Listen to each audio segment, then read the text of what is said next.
there's this sense that if Biden's numbers are bad, it doesn't matter how they get up or what it is that's right. They're going to try everything to get those numbers up, because presumably that's going to help the the Democrats in the midterm elections. This is on their this is their logic.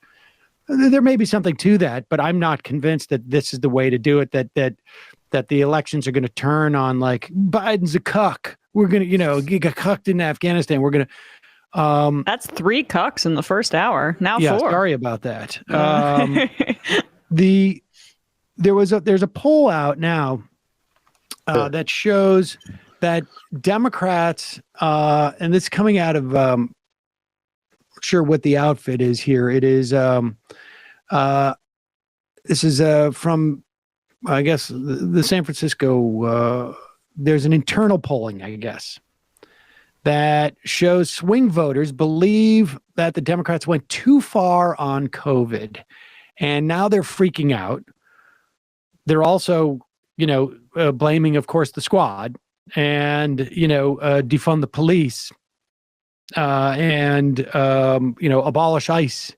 This is all, they're going to Axios and telling, this is a big sort of like internal battle within the Democrats. And this is coming out also at a time where there was a very big piece, I think it was in the New Republic, about how Democrats are consultants, are running the apparatus to raise low dollar amounts. And a lot of it focused around Sarah Gideon in Maine, who lost in an epic fashion to Susan Collins, arguably the most vulnerable Republican, or should have been the most vulnerable Republican in the country.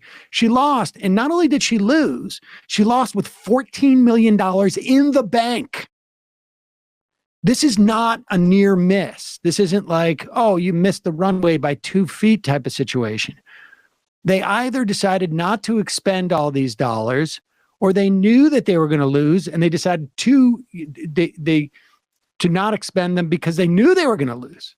And that she wants to start a foundation now with that money or something to that effect. But there's a whole apparatus that is raising cash. So part of that two-step is to also sort of blame taking any issues, taking any position on any issues. And the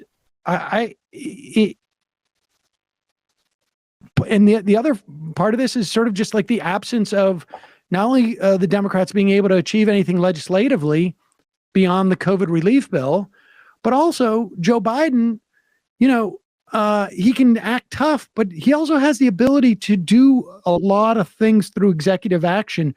So somebody like, touting the fact that the administration waived student debt for 14,000 people who were involved in another sort of corrupt for-profit college university thing. But that authority exists. Yeah, why not do that for everybody? Exactly. And I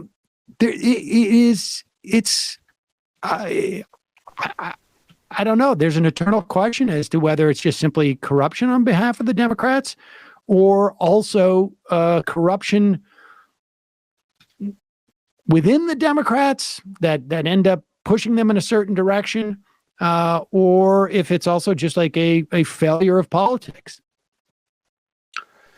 Yeah, I mean, it's probably a little bit of each, right? I mean, like I think certainly in terms of Biden's background, right, as a senator originally, right? I mean, like he was he was somebody who was certainly widely perceived for a long time to be was like the senator for the credit card companies. Right. And, I think they used to say senator from MBNA was his. Yeah, so I mean, I think that's certainly a factor, but I mean, I think it's also just the sort of.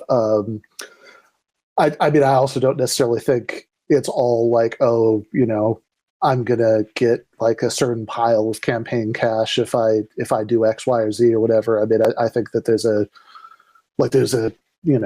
sincerely held worldview that like emerges out of like having had those politics for all of that time, and being aligned with those interests, and being aligned with that part of the Democratic Party. I mean, I don't doubt for a second that all of these people have things that they can tell themselves about why everything that they do is like good and responsible, and and it's good that like he's not he's not whatever creating moral hazard by forgiving millions and millions of people's student loans and all of this nonsense that that people always say. I mean, I'm sure that he believes that, and I mean, I think that probably the larger story there has to do with the ways that the Democratic Party as a whole has changed since like the 1970s, which is about like the decline and hence declining political power of organized labor, right? I mean, like that's a big thing, because I don't think you'd have